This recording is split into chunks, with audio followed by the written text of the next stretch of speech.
বন্ধুরা, আবার আমি চলে এসেছি এক নতুন কাহিনী নিয়ে।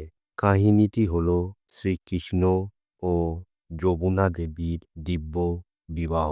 বৃন্দাবনের যমুনা তীরে প্রতিদিন ফুটে উঠত লীলাময় এক নতুন ভোর। এই তীরেই ছোট্ট গোপালের হাসিতে মোহিত হতেন সবাই, এমনকি যমুনা দেবীও।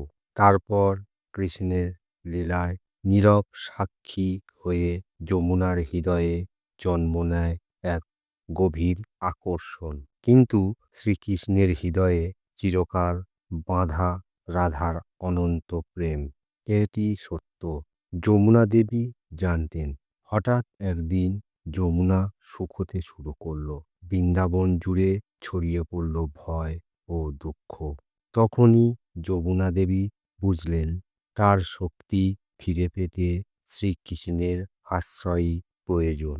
যমুনার নিষ্ঠা প্রেম ও ত্যাগ কৃষ্ণের করুণা বর্ষিত হলো। তিনি দিলেন দিব্য আশীর্বাদ। তার স্পর্শেই দেবী যমুনা ফিরে পেল পূর্ণতা। বৃন্দাবনে আবার ফিরে এলো জীবন। এরপরই ঘটে গেল অলৌকিক মুহূর্ত। কৃষ্ণের সঙ্গে যমুনা দেবীর দিব্য বিবাহ, যেখানে মিলেছিল প্রেম নয়, মিলেছিল শক্তি ও শুদ্ধ ভক্তি। তাই যমুনা আজও পবিত্র, চিরন্তন এবং শ্রীকৃষ্ণ লীলার অন্যতম শক্তিরূপে পূজিত।